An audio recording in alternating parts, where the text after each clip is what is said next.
This might be controversial, but Italian and Italian American are two different cultures. Some of the things you grew up doing or saying or even eating make you stick out more than you realize. Not in a bad way or anything, because I'm Italian American too, but just different.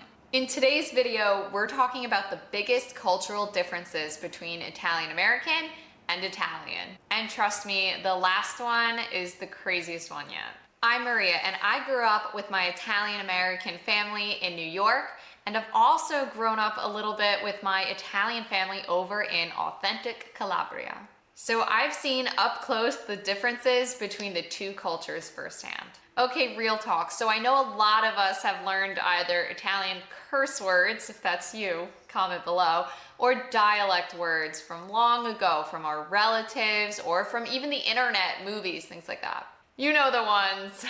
Mozzarella, gabagool, all the really good New York, New Jersey, Italian American words. And if you think it's Italian, it's most certainly not. It is definitely Italian American. Here's the thing, if you go to Italy and you say those words, Italians are going to think you're crazy. They're going to have no idea what you're saying. If you go to Italy and you say prosciutto, they're not gonna know what that means. It's prosciutto. Mozzarella, not even close. That's mozzarella. It's like a game of telephone where over the generations and generations, the words just keep getting more and more jumbled up. And that's okay though, that's the fun of it. We've all been there, and that separates our cultures a little bit. The key is knowing what's real Italian so that when you go to Italy, you'll confidently say the right word and not get like weird looks. And I'm totally not saying don't be proud of your Italian American heritage. I am proudly Italian American. I love saying my father's from Calabria. I say it in almost every video on this channel. It is a totally awesome culture of its own. Just don't take it as the same as actual Italian culture because they are a little different. Okay, now the best part. Let's talk about food. Food is a huge way Italians notice the difference between their own culture and Italian American culture. For example, and I'm sure you've heard this one or seen this on a menu before, fettuccine alfredo. It's a very American way of saying that. That's not a real Italian dish. If you go to Italy, you will not see that anywhere, and they'll probably ask you, like, who's Alfredo? And then there's pizza. And I'm from New York, so this is personal for me.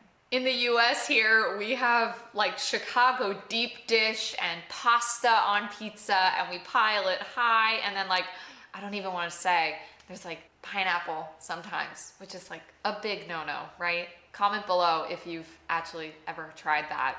In Italia, in Italy, it is so different, and it's still good, it's just different. It's more so just fresh mozzarella, fresh tomato, fresh basil, and thin, nice, fresh, crisp bread. It can also be seasonal, so think like pizza margherita or funghi with mushrooms. Breakfast is another one. Here in America, you might be used to your giant coffee and your sweet treat. In Italy, it's actually pretty similar. The breakfast is usually small. It's your little espresso drink, and then also a cornetto, which is a croissant, or maybe a brioche. And then of course there's this rule that there's no cappuccinos after 11 a.m. And it's sort of like an unspoken rule. I mean, no one's going to like go crazy at you if it's like noon, but if it's like 6 p.m. and you're ordering a cappuccino, it'll be frowned upon. And finally, the debate we've all been waiting for. I need you to comment below what side you're on. I don't know if I'm ready for this. Is it sauce or is it gravy? What side are you on?